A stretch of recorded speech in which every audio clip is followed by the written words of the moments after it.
Agradecemos a todos que têm estado conosco, né, estudando a palavra de Deus cada semana.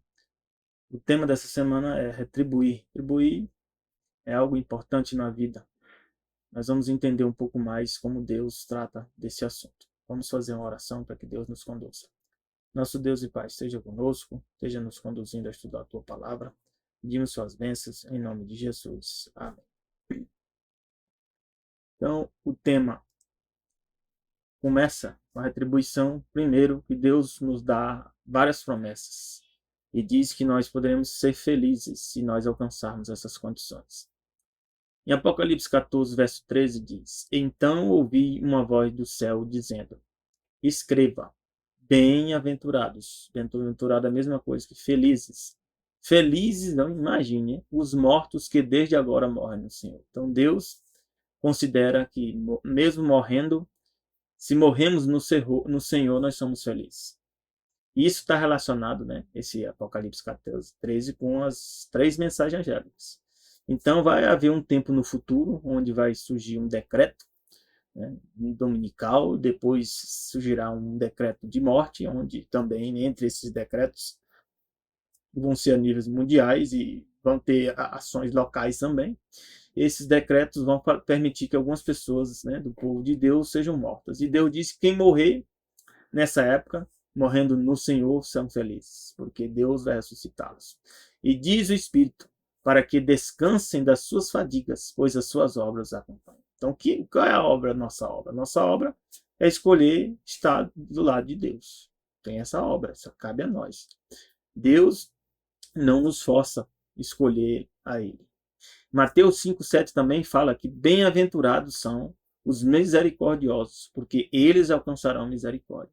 Então a misericórdia é algo, né, que Deus usa, né, ao longo de toda a história, né, que Deus relaciona conosco. Desde que o homem peca, Deus tem tido misericórdia conosco. E Deus nos ensina que nós temos que aprender a ter misericórdia também com os demais. Misericórdia dá uma oportunidade, dá uma segunda chance, talvez até uma terceira chance. Bem-aventurado, né, Mateus 5,5, os mansos, porque herdarão a terra. Esse manso aqui não quer dizer que você não se defende, não quer dizer que você é pisoteado, né? Você é totalmente destruído sem você fazer nada. O manso aqui é em relação a Deus. Manso e humilde em relação à vontade de Deus. Esses mansos, né, em relação a Deus, são humildes na presença de Deus. Né? Davi era humilde, era manso, mas era um guerreiro e lutou para representar a Deus. Né? Mateus 5,3 diz: Bem-aventurados os pobres de espírito, porque deles é o reino dos céus. Pobre de espírito aqui também não é o pobre financeiro.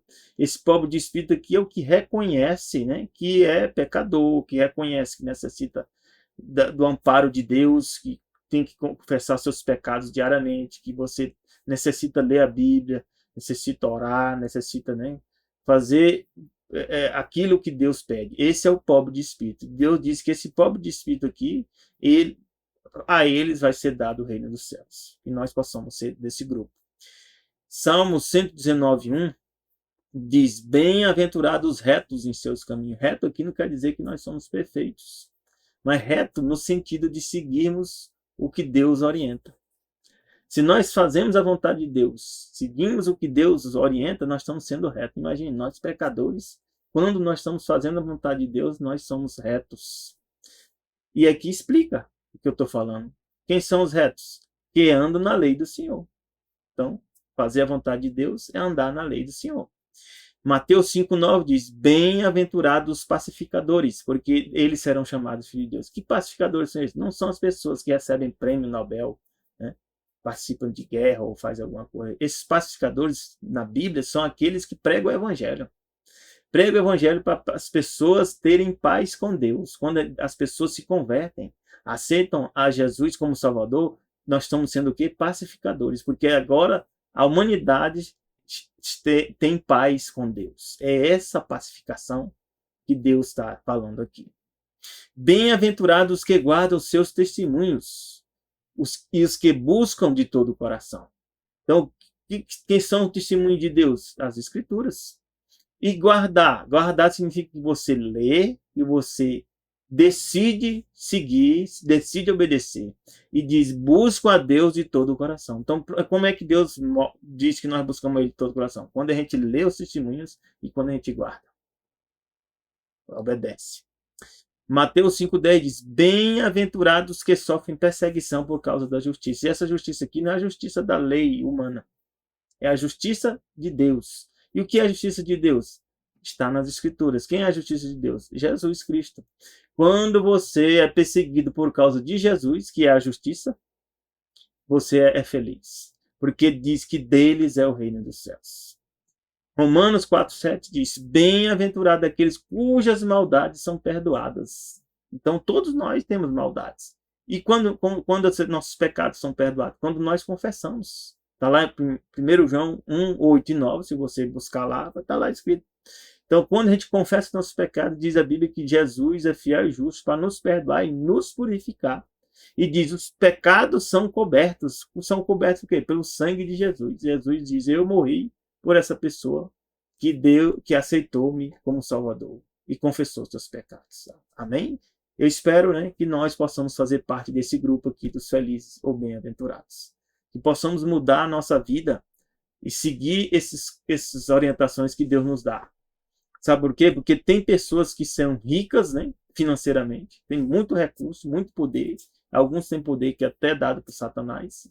E tem outros que conseguem poder, né, devido ao trabalho, esforço, mas podem agir de forma insensata. O que é insensata? Sem pensar, sem refletir, sem avaliar o seu futuro, sem avaliar também a sua perspectiva de ter ou não ter a vida eterna. Deus diz que essa pessoa que age dessa forma é insensata. Lucas 12, de 16 e 21 mostra justamente o relato. Jesus propõe a parábola dizendo, a herdade de um homem rico, a herdade é herança, né? Tinha produzido com abundância. Então ele tinha as posses, né, que produziu com bastante abundância. E arrazoava entre eles, dizendo, o que farei? Não tendo onde recolher os meus frutos. Ou seja, produziu tanto que ele não tinha lugar onde guardar os frutos. E ele pensou, farei isto, derrubarei os meus celeiros. Vocês que já tinha coisas grandes, né? Vou derrubar os meus celeiros, vou edificar outros maiores. Então ele tinha condições financeiras.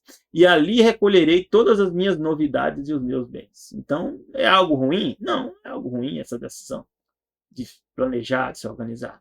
Mas o que segue? Direi à minha alma. Alma, tens em depósito muitos bens para muitos anos. Alma é a própria pessoa. Descansa, come, bebe e folga. E ele está fazendo um acordo consigo próprio, consigo mesmo. Infelizmente, nem levou Deus em conta. Que Deus tinha abençoado ele, que Deus tinha dado condições para ele alcançar aquilo. Nem pensou na vida eterna ou na perdição eterna. E Deus diz, mas Deus lhe disse, louco. O que é o louco? É esse tipo de pessoa. Esta noite te pedirão a tua alma. Seria o dia, né, aquele dia que ele estava tomando aquelas decisões, ele ia morrer. E que tens preparado? Para quem será? Às vezes a gente não sabe quanto tempo a gente vai durar. E diz, assim é aquele que para si ajunta tesouros, mas não é rico para Deus. Como é que nós é rico para Deus? Quando nós somos daquele grupo dos bem-aventurados. Vamos procurar na Bíblia. Se é bem-aventurados, nós seremos ricos para Deus. Mateus 24, 44, 46 diz, por isto está vós apercebidos também, porque o Filho do Homem há de vir a hora em que não venceis. Esse senhor aqui, ó, Jesus voltou para ele, porque ele morreu naquele dia. Então Jesus volta para nós quando a gente morre ou quando Jesus aparecer no céu, nas nuvens do céu, mesmo vivo. De qualquer maneira, encerra as oportunidades ali. E diz aqui, quem é, pois, o servo fiel e prudente? Então, você tem que ser fiel a Deus e prudente, ou seja, ser sábio nas ações que nós tomamos. Que o seu Senhor constituiu sobre sua casa. Então, Deus nos colocou na terra para cuidar de algo que pertence a Ele.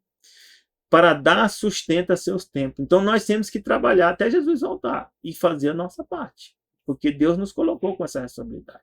Bem-aventurado aquele servo que o seu Senhor, quando vier, achar servido assim. Então, Deus nos deu uma missão que nós temos que cumprir na nossa vida pessoal, na nossa vida pública, né? nosso trabalho e onde quer que nós estejamos. Busque saber qual é a vontade de Deus. Sabe por quê? Porque nós não levaremos nada para o túmulo, como diz aqui a lição.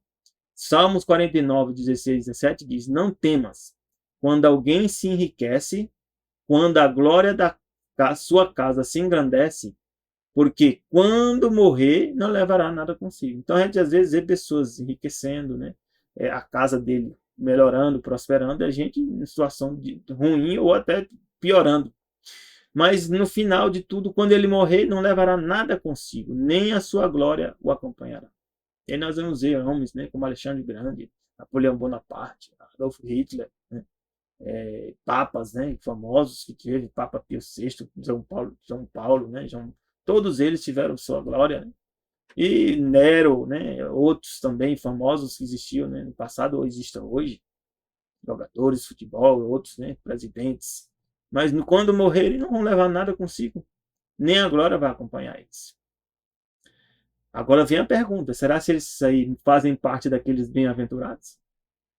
Aqui é a pergunta. 1 Timóteo 6, 6, 7 diz: mas é grande ganho a piedade com contentamento. Então, se a gente tem um grande ganho quando nós somos piedosos, piedoso o quê? Aquele que faz a vontade de Deus, com contentamento, ou seja, nós estamos contentes com aquilo que Deus nos dá. Não quer dizer que a gente não tem que buscar melhorar de vida, buscar melhorar nosso trabalho, nossos ganhos, sim, mas mesmo assim a gente busca, mas tem que estar felizes e contentes com aquilo que Deus tem nos dado até aqui. Reconhecer que Deus tem nos dado até aqui. Porque nada trouxemos para este mundo, e é manifesto que nada podemos levar dele. Essa é a verdade. E nós temos que aprender. Tiago diz aqui, Tiago 4, 14 a 15 diz: Digo-vos que não sabeis o que vai acontecer amanhã. A gente realmente não sabe. Quando veio a pandemia foi de repente, né? Morreu já muitas pessoas, milhões de pessoas. Outros sobreviveram, outros estão adoeceram, outros devido, né, ao processo, né, da pandemia estão passando por dificuldades, né, com sequelas, né? Porque que é a vossa vida? É um vapor que aparece por um pouco e depois se desvanece? Então a nossa vida é como um vapor que aparece um pouco e depois se desvanece. Em lugar do que devia dizer, se o Senhor quiser, então a gente tem que aprender a dizer, se o Senhor quiser, se vivermos, estivermos vivos, faremos isto ou aquilo. Então, se Deus quiser e nós estivermos vivos, nós vamos fazer isso ou aquilo, se Deus quiser. Então, temos que aprender a repetir isso aí para a gente se conscientizar que o que fazemos é com a permissão de Deus. Eclesiastes 2,18 diz: Também eu odiei todo o meu trabalho. Aqui, quem escreveu isso aqui foi Salomão, um homem que ficou rico, teve muitas grandezas, muitas posses, né? E ele disse que chegou a odiar o trabalho dele, que realizou debaixo do sol. Por quê? Visto que eu havia de deixá-la ao homem que viesse depois de mim. Nós podemos saber a história do filho de Salomão, que depois foi dividido o reino, não tinha sabedoria nenhuma, não soube manter aquilo que o pai, né, tinha conseguido. E, de qualquer maneira, em algum momento vai ser passado aquilo que você produziu para os outros. Deuteronômio 10,14 diz que tudo pertence a Deus. Eis que os céus e os céus dos céus são do Senhor, teu Deus. E a terra e tudo que nela há. Então nós também pertencemos a Deus. E diz aqui, Salmos 24:1, de Yahvé é a terra e a sua plenitude, e o mundo e aqueles que nele habitam. Nós pertencemos a Deus também. Não é só as coisas que existem na terra, nós também pertencemos a Deus. Então nós temos que reconhecer isso para poder ter uma visão equilibrada da verdade e da realidade. Então nós temos que trabalhar com as nossas necessidades pessoais e atender também as dos demais. E Deus nos dá poder para fazer. Provérbios 3, 9 a 11 diz: honra o Senhor com os teus bens. Honra que forma? Devolvendo o dízimo, pagando o dízimo, né? E, na verdade, é devolvendo o dízimo e as ofertas, porque nós estamos dando de algo que pertence a Deus. Honra o Senhor com os teus bens e com a primeira parte dos teus ganhos. Então, tire logo no início teu dízimo e a tua oferta, para não ser tentado. E sim encherão os teus celeiros. Deus vai fazer com que os teus celeiros se cresçam. Abençoe. Transbordarão de vinho os teus lagares. E quando a gente é fiel no dízimo, tem sido fiel no dízimo, isso não acontece. Pode acontecer problemas na vida. Não quer dizer que Deus não está te abençoando. Você está vivo. Deus está te dando saúde, né? Deus está te dando força para continuar lutando. Deus está te dando a bênção maior, que é a salvação. Filho meu, não rejeites a correção do Senhor. Às vezes nós estamos sendo corrigidos por Deus, apesar de estar fazendo, né, a nossa parte. Nem te enoje de sua repreensão. Então, venhamos aceitar a repreensão de Deus e a correção de Deus para nós. Provérbios 27, 23, 24 diz: procura conhecer o estado das tuas ovelhas. E aí aqui pode tirar a ovelha e botar, né, dos teus negócios, o estado dos teus negócios. Põe o teu coração sobre os teus rebanhos. Aqui pode dizer o que também dos teus negócios, das coisas que você trabalha, né? Investigue a situação das coisas que você tem. Porque o tesouro não dura para sempre. Ou seja, os teus negócios, tuas rendas, não vai durar para sempre. Durará a coroa de geração em geração, né? Às vezes a gente vê que nem sempre o que é rei, o filho passa a ser rei.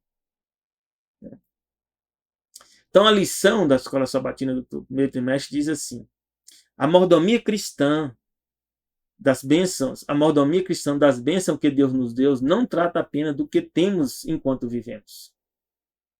Não é só aquilo que nós temos enquanto vivemos, mas também do que acontece depois que nós descansamos. A menos que o Senhor retorne nosso tempo, um dia morreremos. E nossos bens, pouco ou muitos, vão ficar aqui. Portanto, cabe a nós tomar providências para que esse recurso seja uma bênção para os outros e um auxílio para a obra de Deus. Então, a gente tem que preocupar também com a causa de Deus, principalmente. Porque, no final, o dinheiro mais importante é o dízimo e a oferta. Porque essas aí vão dar salvação de almas. O demais vão passar. Carro, o dinheiro que a gente compra com carro, com casa, com roupa, com comida, tudo vai passar. Agora, as pessoas que são salvas pelo Evangelho, se você doa para a pregação do Evangelho, esse recurso aí é importante. Eclesiastes 2:24 diz: não há nada, então, melhor do que o homem, do que comer e beber. Fazer com que a sua alma goze do bem do seu trabalho. Ou seja, porque às vezes tem pessoas que trabalham e não conseguem comer e beber. E nem tem gozo, ou seja, felicidade por essas coisas. Diz que se você está com essa condição aqui, ó, isso vem da mão de Deus. Amém? Se Deus está te abençoando, você está conseguindo comer e beber e está sendo feliz, né? Como isso fruto do teu trabalho, isso é uma bênção que Deus tem te dado. Amém? Deus seja louvado. A gente pensa, né, que tudo que a gente está aqui, está dando certo, é porque é nós que conseguimos. Não, Deus está te abençoando. Então nós temos que ter muito cuidado para não ter aquela tal da caridade no leito de morte. Ou seja, só fazer as coisas quando já estiver quase morrendo. Temos que fazer a partir de agora até a morte. 1 Timóteo 6, 17 a 19 diz: manda aos ricos deste mundo que não sejam altivos. Altivos o quê? Que se exaltem. Nem ponham a esperança nas incertezas das riquezas. Né? Nem põe esperança nas riquezas, nos bens que ele tem. Mas em quê? Nós temos que ter esperança em Deus. Porque é somente Deus que pode nos dar o que de fato nós necessitamos. Que abundantemente nos dá todas as coisas para dela gozarmos. Amém? Que façam bem. Quem? Esses ricos aqui façam bem. Enriqueçam em boas obras. Repartam de boa mente. Então, uma parte do recurso que ele tem, que ele aprenda a repartir. Assim como Deus também reparte para nós. O que nós temos é Deus que tem repartido para nós. Sejam comunicáveis. Veja, tenham sociabilidade com as pessoas. Que entesorem para si mesmos um bom fundamento para o futuro. Ao fazer isso, você está criando um bom fundamento para o futuro, para que possam se apoderar da vida eterna. Amém? Então, não é só o pobre que pode ir para o céu. O rico também pode ir para o céu, se seguir o que Deus aconselha. 2 Coríntios 4:18 diz: não atentando nós nas coisas que se veem. Então, a gente não pode estar olhando só para as coisas que a gente vê. A maior parte das coisas principais a gente nem vê. Mas nas que não se veem. Porque as que se veem são temporais, ó. E as que não se veem são eternas. Quem é que a gente não vê? Deus é eterno. O Espírito Santo é eterno. O céu, onde Deus se encontra também, é eterno. Quem é que é mortal? Nós somos mortais, que estamos vendo um ao outro. Provérbios 30, de 7 a 9, diz: duas coisas te pedi. E eu gosto muito desses provérbios. Não me negues, meu Deus, antes que eu morra. Afasta de mim a vaidade. Vaidade é o que? Exaltação própria, orgulho. A palavra mentirosa, né? A gente tem que zelar para não andar mentindo. Né? Não me des também nem a pobreza, nem a riqueza. Seja, nem ser pobre, nem ser rico. Mantém-me do pão da minha porção de costume. Né? Dá-nos aquilo que realmente nós necessitamos. Para que, porventura, né, a gente estando farto, ou seja, rico, não te negue. E alguns que enriquecem, nega a Deus. E venha dizer, quem é o Senhor? Alguns podem ter alcançado essa condição. Estão numa condição financeira boa e não quer nem saber de Deus. Ou outros que ficam pobres, começam a furtar, começam a odiar a Deus e usar o nome de Deus em vão. Infelizmente. Então, que a gente não alcance nenhuma dessas duas condições. Eclesiastes 5, 10 e 12 diz: quem amar o dinheiro, jamais dele se fartará. Então a gente tem que amar a Deus acima de todas as coisas, não o dinheiro. O dinheiro a gente tem que usar para as necessidades que a gente tem. Quem amar a abundância nunca se fartará da renda. Então, se você é cobiçoso, ter sempre mais, você nunca vai ser farto, nunca vai estar feliz. Também isso é vaidade, ou seja, é considerado vaidade, orgulho. Onde os bens se multiplicam, ali também se multiplicam os que deles comem. Né? Tem pessoas que ganham muito, mas no final, mais pessoas vão se aproximar de você, para você, e você vai dar uma parte desses recursos seu, vai para essas pessoas. Que proveito, pois, tem os seus donos de que? Ver com seus olhos. Então, o proveito é só ver com os olhos, mas uma hora vai ser usado. Se a pessoa ganha muitos recursos, é usado de maneira, às vezes, exagerada. Né? Compra coisas caríssimas, que não havia nem necessidade dessas coisas caríssimas. Mas porque é rico ou tem boas condições, você compra isso. E, às vezes, enganado. Né? Como tem o ditado, roubar do próprio bolso. Né? Doce é o sono do trabalhador. Quer coma pouco, quer muito. Mas a fartura do rico, às vezes, não deixa ele dormir. Ele fica preocupado, né? Com segurança, né? Com quem alguém vai explorar ele, alguém vai roubar ele. Né? E às vezes o trabalhador tem um sono, né, tranquilo. Então a gente tem que ter equilíbrio na vida. Alguns têm aquela questão, né, da caridade do leito de morte. Ellen White fala aqui no livro Testemunho para a Igreja: vi que muitos sonegam a causa de Deus. Ou seja, não devolvem o dinheiro para a causa de Deus, enquanto estão vivos, acalmando a consciência com a ideia de que serão caridosos na morte. Eles acham que quando morrer ele vai deixar alguma boa coisa para a causa de Deus. Dificilmente ousam exercer fé e confiança em Deus para dar qualquer coisa enquanto vivem. Né? Eles têm recursos, mas eles não doam. Mas essa caridade, né, no leito de morte, não é o que Cristo exige de seus seguidores. Alguns não, essas doações, né, somente depois que eu morrer, não tem valor. Ela não pode desculpar o egoísmo da vida dele. Mostra só que você tem uma vida egoísta. E o egoísmo é um dos pecados graves, difícil, né, de ser curado e muito arriscado de você se perder. Os que se apegam às suas propriedades até o último momento, entregam-nas à morte em vez de fazê-lo para a causa de Deus. Você tem que planejar para doar já uma parte, deixar no seu testamento uma parte para a causa de Deus. Os prejuízos ocorrem continuamente, começam a aparecer os prejuízos. Bancos vão à falência, as propriedades vão sendo perdidas de muitas maneiras. Então, o que é melhor? Já comece a doar agora. Muitos se propõem a fazer algo, mas adiam o assunto. Satanás entra em ação para que de modo algum os meios sejam postos no tesouro. A pessoa nunca doa, mesmo tendo condição. Perde-se antes de voltar-se para Deus. E Satanás se alegra com isso. Infelizmente. Isso tem acontecido. A causa de Deus necessitando do seu apoio e você não apoia. Então nós temos que deixar um legado espiritual, não um legado financeiro. E diz Hebreus 3, 4, 6. Porque toda casa é edificada por alguém. É verdade, eu sou da área da engenharia, né? Se existe a construção, alguém edificou. Mas o que edificou todas as coisas de fato, sabe quem foi? Deus. Porque Deus criou todas as coisas. Toda matéria, tudo que existe que nós usamos para criar algo, ou construir, criar uma casa, pertence a Deus. E a capacidade de criar a casa também é Deus que nos dá.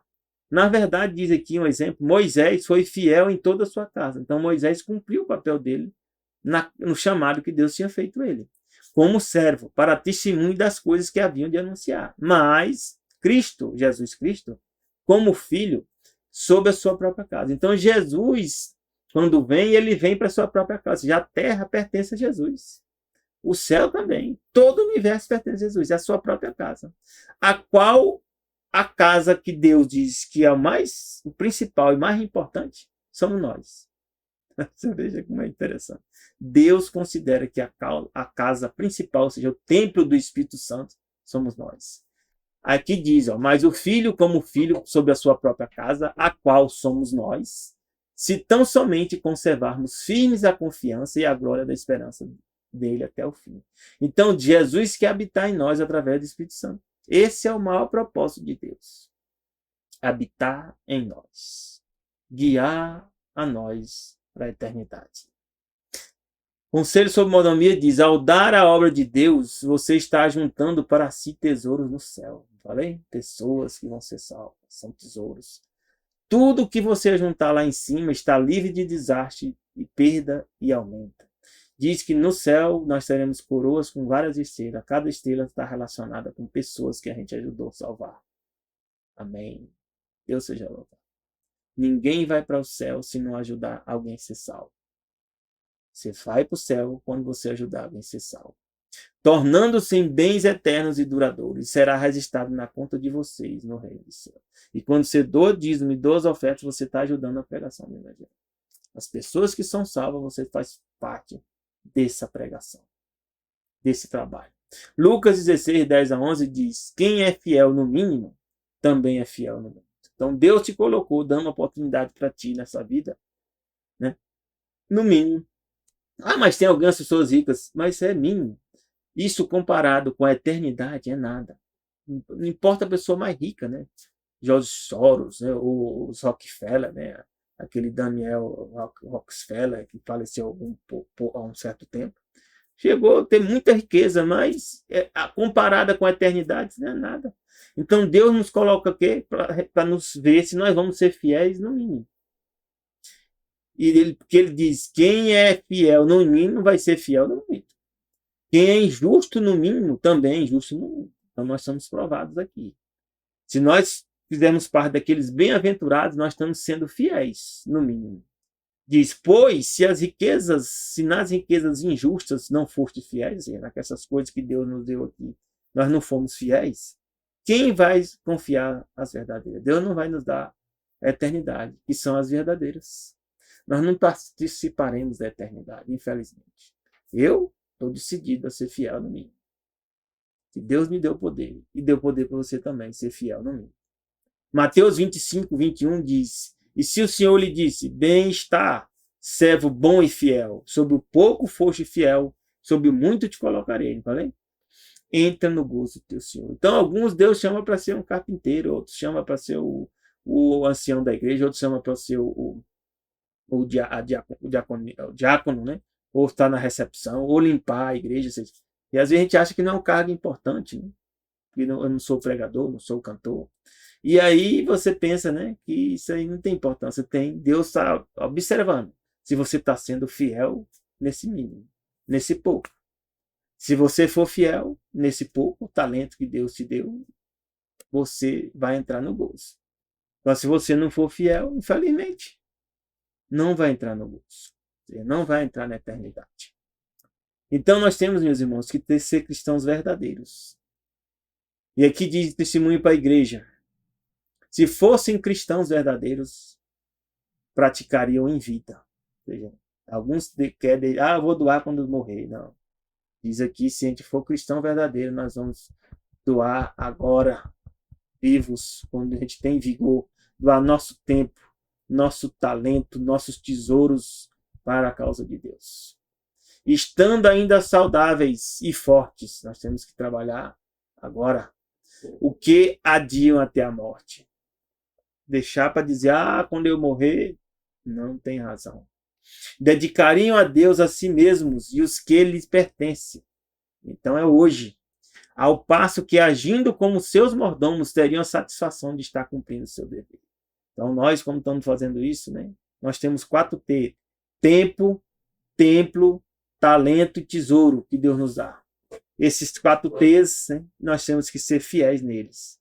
E temos que honrar a Deus em cada um deles. Para que a gente possa o quê? Cumprir o nosso dever. Como executores dos seus próprios testamentos, poderiam por si mesmos satisfazer as reivindicações divinas em vez de deixar essa verdade a outros. Então, se você tem bastante posses, você pode já deixar um testamento, né, uma parte dessas posses para ajudar na pregação do evangelho. É o recomendado. Deus te abençoe na tua decisão. Que Deus tenha te conscientizado, né, dessa importância, se você tem esses recursos. E quem tem pouco também pode dedicar alguma coisa. Ore, peça a Deus sabedoria para fazer. Deus não está querendo dizer que você vai agora passar fome, vender sua casa, ficar no meio da rua. Não é isso. Mas planeje e já haja agora, ajude a causa de Deus agora, enquanto você tem condição e saúde. Faça o seu melhor. Provérbios 3, 5 a 7 diz, confia no Senhor de todo o teu coração. Confie em Deus. Não fique baseado no teu próprio entendimento. Reconhece a Deus em todos os teus caminhos. Peça a Deus sabedoria para entender a vontade dele. Ele vai endireitar as tuas veredas. Isso é maravilhoso. Deus vai nos guiar na vereda correta. Se nós formos o quê? Sinceros. Se a gente não confiar em nós mesmos. Se a gente reconhecer a Deus em cada ação que nós vamos praticar. Não seja sábio aos teus próprios olhos. Ó. Teme ao Senhor e aparta-te do mal. O que é apartar-te do mal? Cada vez que a gente lê a Bíblia e conhece a verdade, e nós decidimos seguir a verdade, nós estamos o quê? Nos afastando do mal. Provérbios 3, 27 a 30 diz, não deixe de fazer o bem a quem merece. Tem pessoas que merecem. Quem são? A Bíblia diz que aquele que não cuida dos familiares, né, de sangue, negou a fé. Aquele que não honra pai e mãe, né? Fazer o bem a quem merece. Não honra os seus ancestrais. Não honra as pessoas que Deus colocou na sua vida que está te ajudando. Então, fazer o bem a quem merece. Estando em tuas mãos a capacidade de fazer isso. Então, você tem capacidade de fazer, capacidade de ajudar, e não está fazendo, tem alguma coisa errada. Porque o propósito de Deus para a tua existência é fazer isso. Não digas a teu próximo, vai e volta amanhã que eu te darei, se já o tens contigo. Então, se Deus tem te abençoado e alguém pede essa ajuda, e você vê até que essa pessoa nem vai ter condição de devolver, e você tem condição, faça isso, é o que Deus tem feito conosco. Isso é muito sério. Isso aqui pode ser um copo de água, pode ser uma atenção, pode ser um conselho, pode ser uma instrução de qual caminho seguir, qual alimento, né, você deve comer, um alimento mais saudável. Tudo envolve tudo isso aqui. Não maquines o mal contra o teu próximo, ou seja, planejar o mal contra o teu próximo. Pois habita contigo confiadamente. Aí é o vizinho, a pessoa que está ao nosso redor, que está na igreja, é aquele nosso próximo, né? Aquele que está no nosso trabalho.